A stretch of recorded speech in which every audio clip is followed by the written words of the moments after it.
Jumpa lagi kita di wawancara eksklusif Pikiran Rakyat. Sebuah konten yang menyajikan wawancara dengan tokoh masyarakat ataupun masyarakat itu sendiri tentang berbagai hal yang telah menjadi viral di Provinsi Jambi. Untuk edisi kali ini, kita akan mewawancarai Ketua Umum Kadin Provinsi Jambi, yang adalah seorang pengusaha yang sudah malang melintang di dunia usaha di Provinsi Jambi. Siapa dia?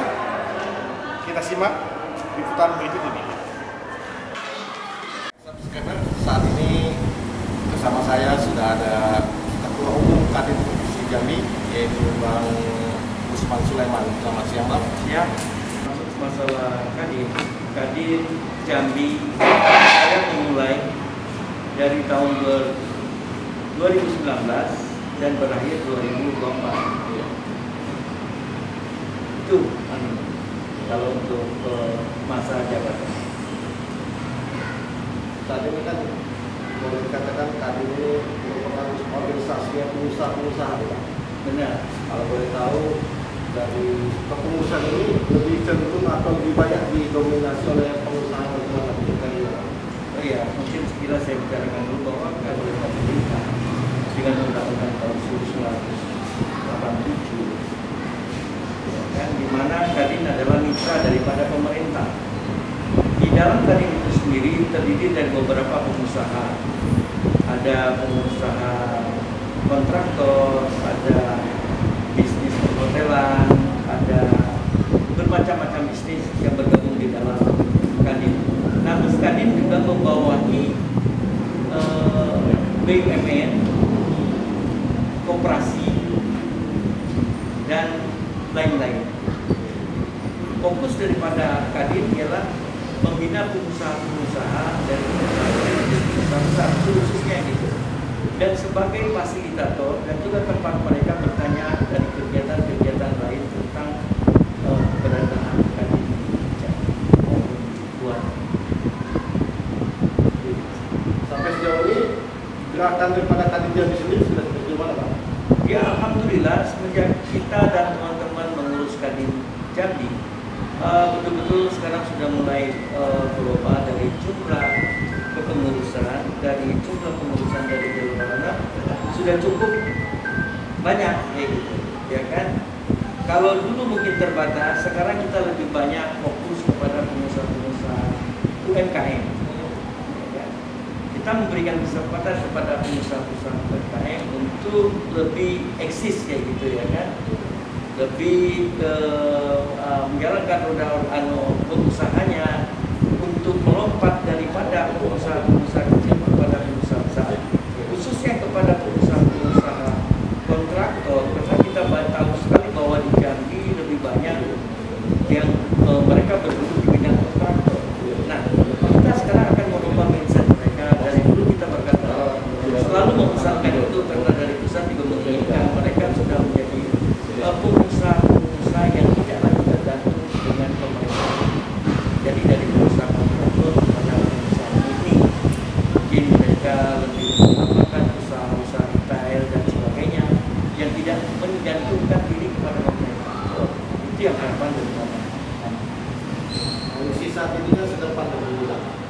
Sebenarnya seberapa jauh pengaruh pandemi ini terhadap usaha, terutama bagi anggota-anggota Kadin itu? Oh, kalau untuk pandemi ini, COVID ini memang sangat berpengaruh sekali, khususnya usaha-usaha yang menyangkut tentang pariwisata. Itu sama sekali tidak bisa berjalan, karena kita tahu bahwa tidak ada kunjungan-kunjungan dari manapun. Termasuk usaha-usaha lain, mereka itu bisa kurang hampir 50%. Kita juga berharap, ini kan pemerintah lagi wacana akan membantu pengusaha-pengusaha kecil ini untuk dapat pinjaman ringan, sehingga mereka bisa kembali lagi menjalankan program daripada usaha-usaha. Itu sudah berjalan bantuan dari pemerintah? Sebagian sudah, ada macam-macam bentuk kayak gitu, ada yang dari kecil, dan sekarang ini juga mungkin saya dengar juga dari Menteri Ekonomi yang terakhir bahwa akan dibantu secara teknis, saya belum jelas, tapi seperti apa yang jelas pemerintah akan berusaha menstabilkan ekonomi ini khususnya untuk pengusaha-pengusaha dan tidak tertutup juga pengusaha-pengusaha lain, khususnya pengusaha-pengusaha kecil. Sampai sejauh ini gerakan daripada Kadin Jambi sendiri sudah sejauh mana, Pak? Ya, alhamdulillah semenjak kita dan teman-teman mengurus Kadin Jambi, betul-betul sekarang sudah mulai berubah dari jumlah kepengurusan, dari jumlah pengurusan dari Jawa sudah cukup banyak, ya kan? Kalau dulu mungkin terbatas, sekarang kita lebih banyak fokus kepada pengusaha-pengusaha UMKM. Ya. Kita memberikan kesempatan kepada pengusaha-pengusaha UMKM itu lebih eksis kayak gitu, ya kan? Lebih menjalankan roda usahanya untuk melompat daripada pengusaha-pengusaha kecil kepada pengusaha-pengusaha, khususnya kepada pengusaha-pengusaha kontraktor, karena kita tahu sekali bahwa di Jambi lebih banyak yang mereka bergelut di bidang kontraktor. Nah, kita sekarang akan merubah mindset mereka. Dari dulu kita berkata selalu memesankan itu karena dari pusat juga menginginkan mereka sudah menjadi pengusaha-pengusaha yang tidak lagi tergantung dengan pemerintah. Jadi dari pengusaha kontraktor kepada pengusaha murni, mungkin mereka lebih mengutamakan usaha-usaha retail dan sebagainya yang tidak menggantungkan diri kepada pemerintah. Itu yang harapan daripada Kondisi saat ini kan sedang pandemi, Pak. Sebenarnya sepertinya pengaruh pandemi terhadap usaha, terutama bagi anggota-anggota Kadin.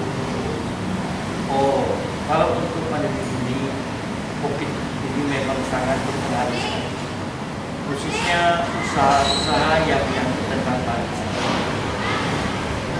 Itu sama sekali tidak bisa, karena kita tahu bahwa tidak ada kunjungan-kunjungan dari manapun.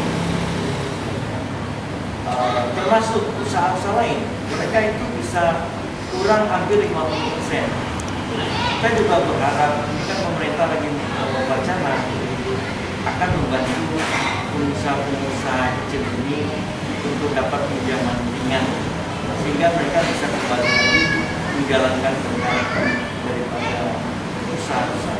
Itu sudah berjalan, bantuan pemerintah. Sebagian sudah ada macam-macam bentuk kayak gitu, ada yang dari kecil dan sekarang ini juga mungkin saya dengar juga dari Menteri Ekonomi yang terakhir bahwa akan dibantu secara teknis saya belum jelas, tapi seperti apa yang jelas pemerintah akan berusaha menstabilkan ekonomi ini khususnya untuk pengusaha-pengusaha dan tidak tertutup juga pengusaha-pengusaha lain, khususnya pengusaha-pengusaha kecil. Terkait pelaksanaan akan menjadi lunas Kadin, Pak. Iya. Bagaimana kondisi kami? Oh iya. Saya juga sudah melihat bahwa di dalam pada Kadin yang akan dilaksanakan minimal bulan Mei ini, bahwa akan sampai saat ini ada 2 orang kandidat yang berani tampil. Satu bernama Asyad Rashid, yang kedua bernama Anindya Bangke. Alhamdulillah dari rapat Asyad Rashidnya mungkin saya juga tidak bisa secara detail untuk membicarakan tentang Asyad Rashid, tapi dari segi cara dia dan segala apa yang pernah kita setelah kita ketemu sama beliau dan ternyata benar bahwa kita sudah tetapkan Asyad Rashid sebagai pemimpin dan ketua umum Kadin yang akan datang. Karena kita sangat sekali banyak berharap kepada beliau. Kita ini sudah lama, saya mungkin ada 20 tahun di Kadin ini. Mulai dari Kadin Kota Jambi sampai pengurus Kadin Provinsi dan saat ini sudah menjadi ketua umum.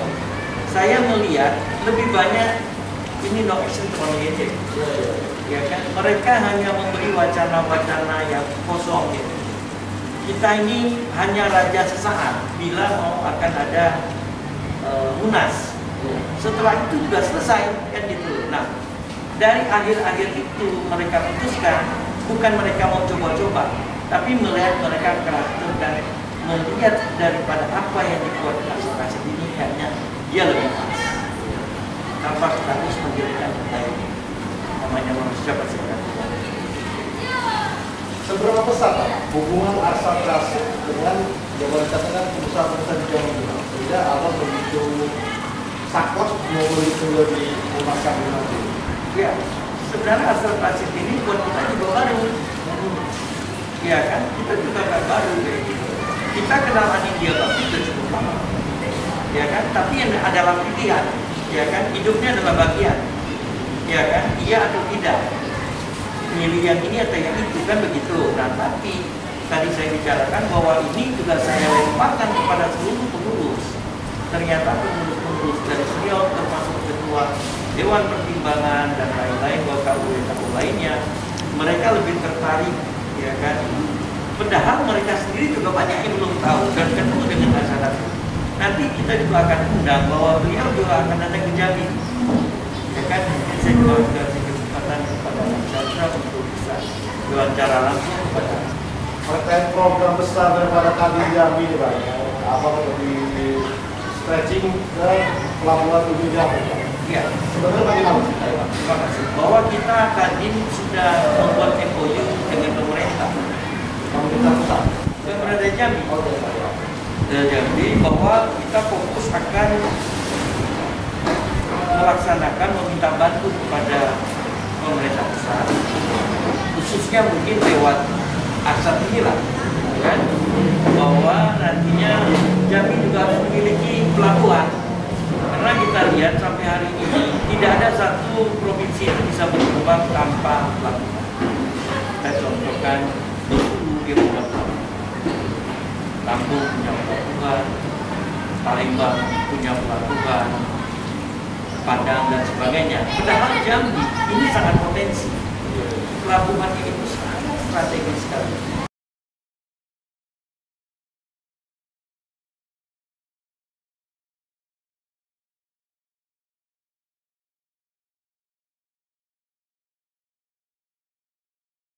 Subscriber, selain Ketua Umum Kadinda Provinsi Jambi, saya juga menghadirkan Wakil Ketua Umum Kadin Provinsi Jambi, yaitu Bapak Victor Gunawan, selaku Wakil Ketua Umum Bidang Hubungan Internasional.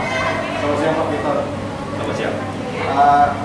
Sebenarnya bagaimana sih kondisi ekonomi di Jambi saat ini di tengah pandemi yang sedang melanda saat ini? Oke. Jadi ya sebenarnya disampaikan sama ketua. Kalau kita melihat sekarang hampir semua sektor terkena kendala yaitu dampak dari COVID ini. Mulai dari dia retail sampai ke memang pengusaha yang besar. Jadi UMKM sampai yang menengah, kelas yang besar juga kena semuanya. Sama juga sektor usaha. Perhotelan pariwisata sudah pasti. Di bidang UMKM, mulai dari yang kita lihat di jalan-jalan mereka jualan, itu juga sepi. Termasuk juga mungkin pengusaha yang skalanya besar.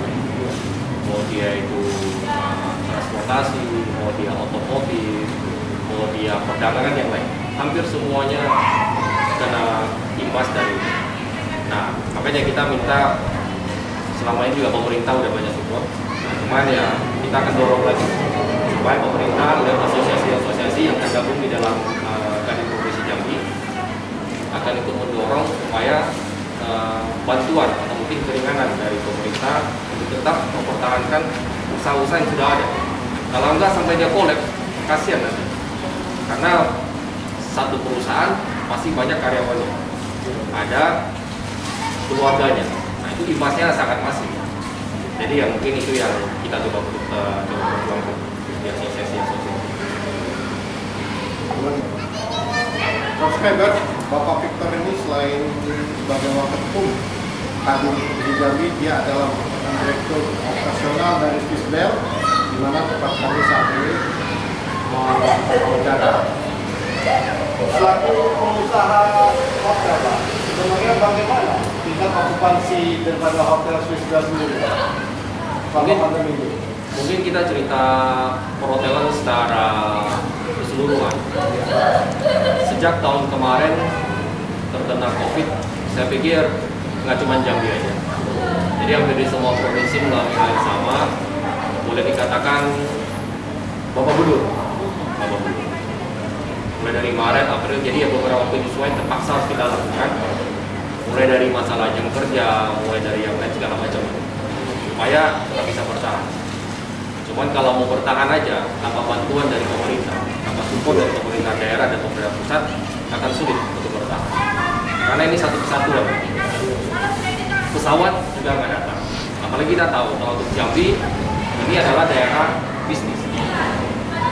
Tidak terlalu menjadi sebuah tujuan wisata. Jadi mereka yang datang sini, datang dari luar kota, luar daerah, pasti tujuannya untuk bisnis. Nah, gimana mau bisnis? Pesawatnya juga jarang ada, bisnisnya juga lagi jarang, ya orang nggak datang ke Jambi.